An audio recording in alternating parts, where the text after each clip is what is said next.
예수가 살았습니다. 살아나셨습니다. 그 당시에 많은 사람들이 예수를 따랐다가 예수님이 십자가 지시고 간 이후에는 다 떠났어요. 심지어는 수제자였던 사람, 피크 받았던 12명, 한 명은 예수를 팔아먹고 11명은 다 돌아가서 갔어요. 그런데 마지막에 보면은 참 재밌는 것은 교회 부흥의 원동력은 여성들에게 있어요. 실질적으로 남성들보다는. 부활절, 그러니까 안식 후 첫날 아침에 일찍 막달라와 마리아가 다른 여인들이 슬픔과 절망 속에 무덤을 찾아갔던 것을 보게 되잖아요. 그때 어떤 면에 보게 되면 베드로 같은 경우가 앞장서서 무덤 가봐야 되지 않았겠나 생각됐지만, 그렇게 제가 오른편 되겠고 내가 좌편 되겠다고 소리쳤던 애들도 다 떠나서 안 오고, 그나마 막달라 마리아가 안식 후 첫날, 그러니까 오늘날만은 주일이죠. 그 당시 안식 토요일날 지켰기 때문이죠. 1절에 보니까 그렇게 돼 있어요. 안식 후 안식이 다하약하고 안식 후 첫날이 되어 미명에 막달라 마리아와 다른 마리아가 무덤을 보러 왔더라. 그렇게 돼 있어요. 그러니까 그 당시에 병 고침 받은 사람도 있었고, 장님이 눈을 뜬 사람도 있었고, 실질적으로 죽었던 나사로가 제일 먼저 찾아가야 되지 않겠나 생각이 들어가는데, 그러지 않고 두 여인이 찾아왔다 이렇게 나오죠. 근데 그 중에 더 실망스럽고 절망스러운 것은 뭐냐면은 무덤이 비어 있다는 거예요. 아니, 그 시체라도 보러 왔는데 무덤이 비어버렸단 말이죠. 그런데 그 당시에 이 여인들의 신앙이 예수가 부활했다는 생각을 꿈에도 갖지 못했다는 거죠. 오히려 시체가 도둑맞았다라고 생각했을 것 같아요. 근데 결과적으로 뭡니까? 말씀드리자면은 죽음의 권세가 생명을 이기지 못하고 예수가 죽음을 박차고 부활하셨다는 겁니다. 그래서 예수님께 이렇게 말씀하셨어요. 요한복음 11장 25절로 26절을 보면은 예수께서 이르시되 나는 부활이요 생명이니 나를 믿는 자는 죽어도 살겠고 무릇 살아서 나를 믿는 자는 영원히 죽지 아니하리라. 이 말씀을 하시는 건 어느 때 어디서 했느냐가 중요합니다. 가장 사랑했던 나사로가 죽었다고요. 그때 막달라 마리아와 마리아의 그 여인에게 예수님이 말씀하거든요. 나를 살아서 믿는 영혼이 죽지 않을 것이고, 나는 그때 그 말씀을 보면서 이렇게 생각했어요. 참, 그러니까 그 당시도 예수님께서 오셔서 실질적으로 예수님이 그 당시 나사로가 아프다 하면 그때 즉석 가야 되는데 더 있다가 완전 죽은 다음에 왔잖아요. 그래서 그 죽음은 하나님의 영광을 위해서 그래서 살려낸단 말이죠. 요한복음 11장 14절에 보니까 죽은 나사로 무덤 앞에서 하신 말씀인데요. 예수님이 죽음을, 여기에서 우리가 깊은 진리를 깨달을 거 하나가, 예수님은 생명의 쟁탈권을 갖고 있다는 거예요. 죽은 자를 살려낼 수 있고 산 자를 죽일 수도 있고. 그래서 결론은 예수님은 부활하셨어요. 인류 역사상 부활의 정교는 우리밖에 없어요. 수많은 곳에 가보면 다 죽은 신을 섬기는 건 한마디로 죽은 사람을 섬기고, 제가 타이완을 부흥회로 갔던가 여행을 갔던 것도 갔어요. 근데 타이완에 그 장개석 그 동상이 있어요. 나이 드신 할머니 같은 분이 와서 거기서 돈을 넣고 막 울면서 있더라고요. 그러니까 기도하는 거죠. 그래서 참 그걸 보고 신기하다. 왜 살아있던 사람이 있다가 죽었는데 그에게 앞에 가서 돈 넣고 기도하고 있을까? 그러니까 신이 됐다는 거야. 신이 죽은 다음에.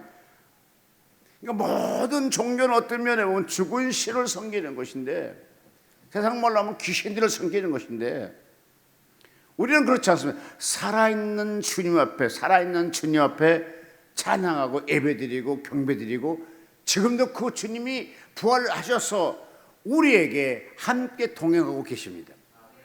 마태복음 28장 20절에 말입니다. 보라, 내가 세상 끝날 때까지 너와 함께 할 것입니다. 그러니까 예수님은 말씀하셨어요. 내가 세상 끝날 때까지. 세상 끝나는 언제입니까? 지구에 멸망하고 심판 때 이루어질 때까지 우리가 천국 가고 예수님 품에 들어가게 되고, 데살로니가 5장 말씀한 것처럼 앞으로 휴가 오게 되는데 천사장들이 오고 주님 심판권을 가지고 오시는데, 그때까지 주님은 우리와 함께 한다 하셨다는 말씀입니다. 그래서 그 부활의 의미를 한번 생각해 보겠습니다. 예수님은 살아계신 주님이십니다. 예수님이 2000년 전에 속해 있는 것이 아니라 하나님의 사랑한 성도들과 더불어 성령의 역사를 통하여서 지금도 우리가 동행하고 있다는 거예요. 그러니까 2000년 전에 십자가에 못 박힌 그 예수님이, 2000년 전에 십자가에서 못 박혀 다시 사명을 부활하신 그 예수님이 지금 우리와 함께 계신다는 거예요. 우리의 기도를 들어주시고 우리의 아픔을 용납하시고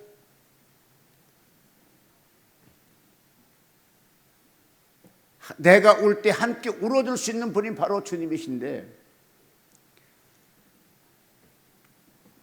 죽은 나사로 앞에 가서 예수님이 통분히 여기시 울었었습니다. 결과적으로는 살려냈죠. 근데 그 예수님이 지금 나와 여러분과 함께하고 이 민족과 함께할 줄로 믿습니다. 나는 오늘 이제 두 사람을 칭찬하고 싶은데, 이어서 목사님이 내가 이상하게 오늘 막 기도하니까 하나님 세계 전쟁에 다 물러가게 하시옵소서, 그 기도가 되더라고요. 여러분, 실질적으로 전쟁이라는 것은 누군가 미국 대통령이 말씀하셨는데, 어쨌든 간에 전쟁 일으킨 사람들은 살인자라는 거라. 어떤 명분으로 가도 전쟁 일으키면 살인하고 있다는 거죠. 지금 우크라이나 같은 경우 어제 다 보다가 다 안 봤는데, 북한에서 뭐 장교들인가 7,000명이 비행기를 타고 가다가 공중에 폭발했다는 거라.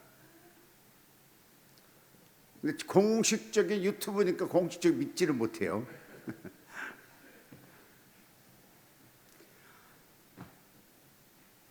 그런데 지금 현재 우크라이나하고 러시아가 싸우면 얼마나 많은 사람이 죽고 있습니까? 더 이어서 이란과 이스라엘과 미국과 연합전선을 껴서 두 나라가 이란을 치고 있잖아요. 근데 또 유튜브에 보니까 재밌는 것도 있더라고요. 앞으로 한 달 쓸 것밖에 없대, 미국의 미사일이. 제가 디트로이 같은 데 가게 되면요, 이렇게 비행기가 떠요. 그럼 그게 보여요. 엄청난 비행기가 많아요.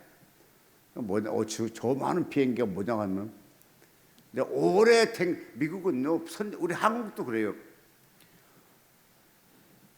소방차가 2만 5천 킬로 뛰었는데 폐차시켜요. 연식으로 폐차가, 연식으로. 미국도 마찬가지야. 그 비행기도 연식으로 밀려나는 거라. 그런 것처럼 그러니까 미국은 전쟁하기 위해서 세계 패권 잡기 위해서 계속 예산을 투자했거든요. 그러니까 절대 그렇게 한 달 쓰고, 지금 전쟁 나는데 한 달도 안 됐잖아요. 그러니까 두 달밖에 쓸 것이 없었나? 그렇지 않던데. 그런데 유튜브 막 그렇게 막 떠들어대요. 죄와 사망의 권세에 서서 이기셨습니다. 인간의 가장 큰 두려움은 누구든지 나하면 죽고 누구든지 나하면 죽게 돼 있는데, 죽은 이후에 심판 때 이렇게 된다. 한 사람은 예수 믿는 사람 천국, 안 믿는 사람 지옥. 제가 천국 갔을 때요, 여러분 그 진짜 젊은 학생 잘 들어. 내가 전도지를 만들었잖아요. 죽지 말라. 왜냐 하게 되니까 이 매뉴얼이, 영적 매뉴얼이 돼 있더라고요. 그러니까 예수를 믿는 사람은, 그러니까 잘 믿는 사람이겠죠. 그 사람은 죽으면 저절로 자기가 홀로 천국으로 들어가요. 그런데 예수 안 믿는 사람은 또 저절로 지옥으로 가요. 우리가 살아있을 때는 내가 갈 수 있고 안 갈 수 있는데, 영적 매뉴얼이 되어 있기 때문에 안 믿는 사람은 지옥으로 가, 믿는 사람은 천국으로 가고. 와, 그거 보고 여러분 예수 잘 믿어야 돼요. 그러니까 그렇게 매뉴얼이 되어 있는데, 이 매뉴얼을 바꾸기 위해서 예수를 믿고 그의 피로 인해서 그의 구속받게 되고 그를 주로 신하는 사람에게는 천국으로 보내기 위해서 예수님이 오셔서 십자가 지시고 부활하셨다는 거예요. 그래서 고린도전서 15장 55절에 이렇게 말씀하셨습니다. 사망아, 너의 승리가 어디 있느냐? 사망아, 내 쏘는 것이 어디 있느냐? 그러니까 마귀에게 지금 복음을 전하고 있는 거거든. 사망에 명령한단 말이야. 사망아, 너희가 이긴 것이 어디 있느냐? 예수가 이미 이겼다는 거다.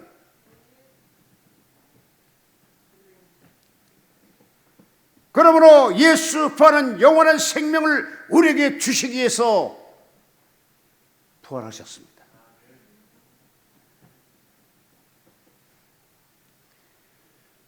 예수의 부활은요, 우리에게 새로운 삶을 주는 거예요. 고린도후서 5장 17절에 말씀한 것처럼 그리스도 안에 있는 우리는 새로운 피조물이 되었다고 선포하고 있습니다. 우리가 그리스도 안에 있잖아요.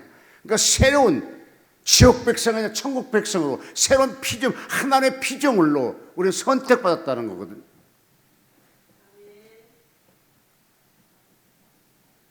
부활하신 주님은 우리의 실패한 과거를 덮으시고 오늘부터 새롭게 주님과 나와 더불어 함께 역사할 줄로 믿습니다.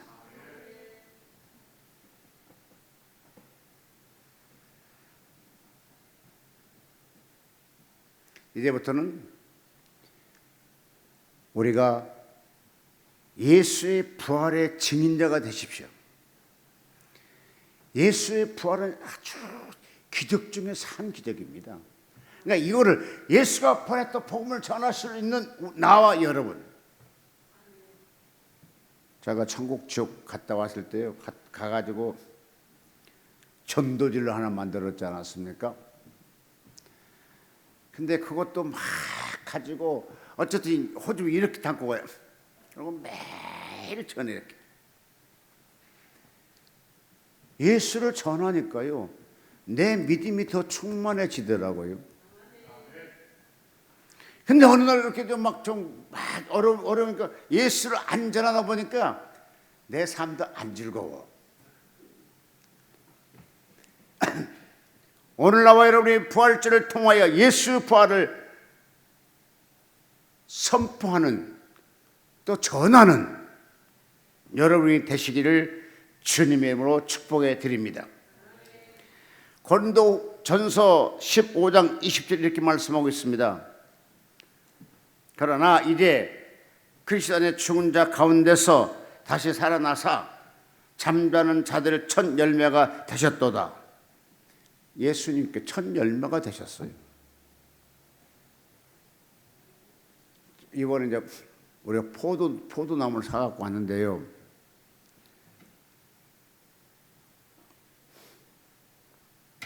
그 포도나무를 파는 사람이 이렇게 얘기하더라고요.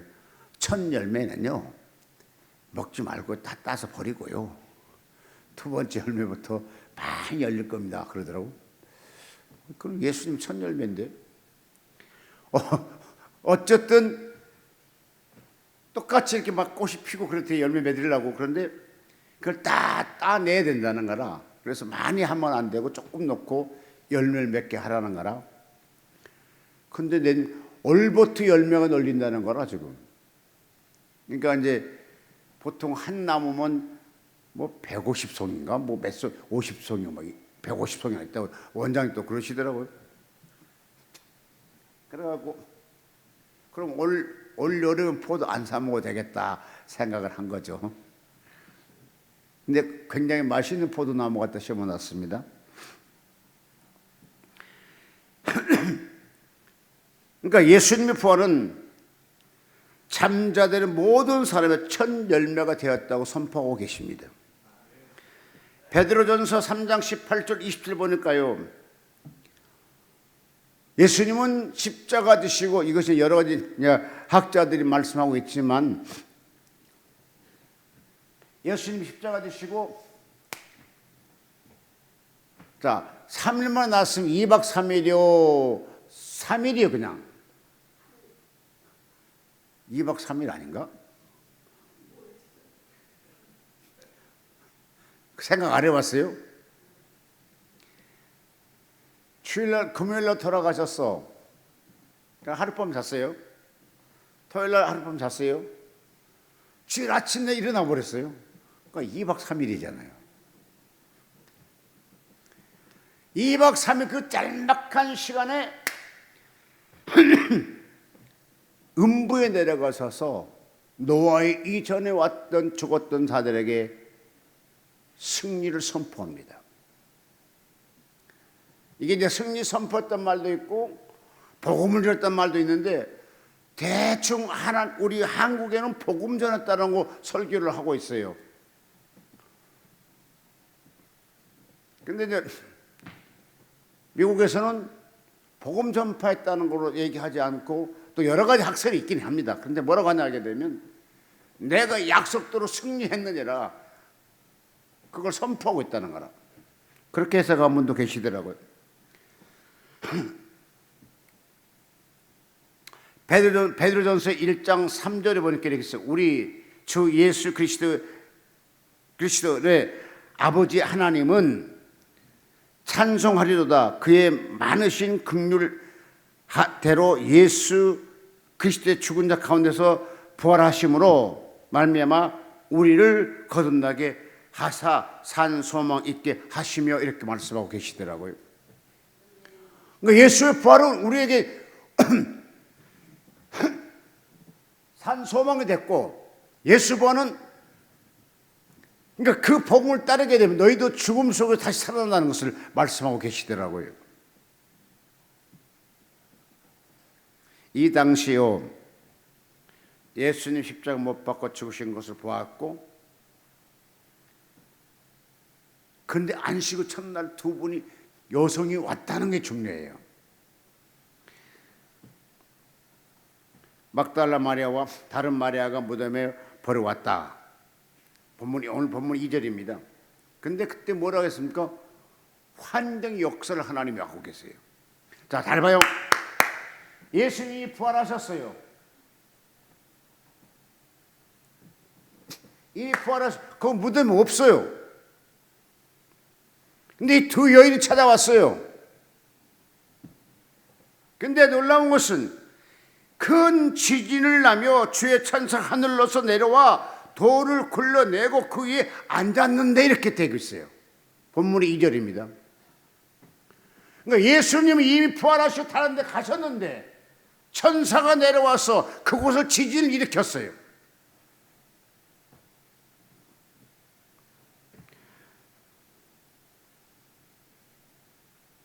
그러면서 하나님의 음성은 하늘로서 내려와 돌을 굴러내고 그 위에 앉았는데 라고 되어 있어요. 그러니까 예수님은 그 당시 만약에 무덤 속에 있었다면 그게 가능한 일인데 이미 예수님 부활하셨어요. 그 속에 시체가 없어요. 그런데 그걸 기적을 일으켰어요. 주의 천사가 나타났어요. 그러면 보편적으로 예수님 부활하실 때 다른 데 갈릴리로 가셨단 말이죠. 그러면 거기는 아무 필요 없는 장소가 돼버린 거잖아요. 잘 들어보세요. 주님의 이름으로 죽은 시체라도 보려고 왔던 그들에게 실망을 주지 않고 지진을 일으키고 천사가 내려와서 말을 걸읍니다. 자, 안식일 첫날 미명의 아침 일찍, 그러니까 이때 주님이 계신 무덤을 찾아간 것이 하나님도 기억했다는 거예요. 하나님도 그 자체를 기억하고 하나님의 역사를 일으키고 있다는 말씀입니다.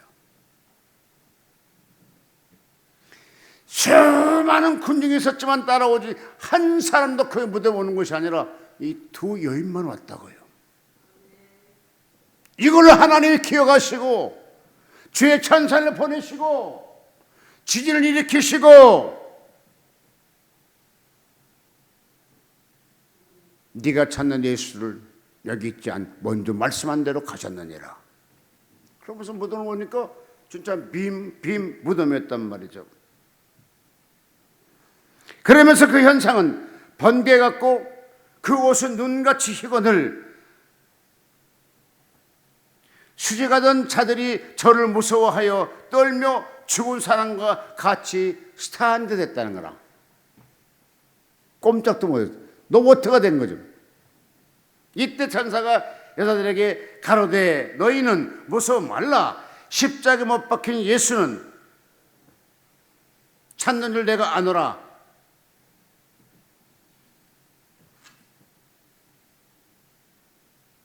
그런데 그 예수는 여기 있지 아니하고 그의 말씀대로 살아나셨느니라 라고 선포합니다. 난 여기에서요, 어쨌든 부활하신 예수를 제일 첫째 소식 들은 사람은 막달라 마리아와 마리아잖아요. 이 무덤을 찾는 것을 보고 하나님은 그냥 눈 감는 것이 아니라 또한 그들에게 위로해 주시고 새로운 소망을 주십니다. 나는 여기에서요 8절에 보니까 그 여자들이 무서움과 큰 기쁨으로 무덤을 빨리 떠나 제자들에게 이 기쁜 소식을 전하였다 이렇게 되어 있는데, 오늘의 예수 그리스도의 부활이 이 여인들이 큰 기쁨을 가진 것처럼 무서움도 있었지만 큰 기쁨이 있었잖아요. 자, 8절 읽습니다. 다 같이. 그 여자들이 무서움과 큰 기쁨으로 무덤을 빨리 떠나 제자들에게 알게 하려고 다름질할세 이렇게 돼 있어요.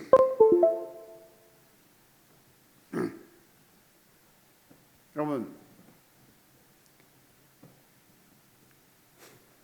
다른 많은 제자들, 많은 군중들은 그 무덤을 찾지 않았지만 그래도 이 여인이 찾아왔을 때 그것을 뭘 가졌어요? 환경을 바꿔버리죠. 절망과 두려움으로 갔지만 희망으로 큰 기쁨으로 가지고 다시 제자들에게 가서 복음을 전하죠. 이번에 우리 부활절이 바로 그런 부활절 되기를 주의 이름으로 축복합니다. 이 두 여인들이 큰 기쁨으로 환경을 변한 것처럼 우리 부활절이 내 환경에, 내 삶에, 내 신앙에, 내 기업에, 이 민족에게 큰 기쁨이 있기를 주의 이름으로 축복합니다. 다른 사는 것이 아니라 이 부활의 소식이, 예수 그리스도의 부활이 나에게 큰 기쁨이 되어야 되는 겁니다. 나에게, 내 신앙에, 내 가정에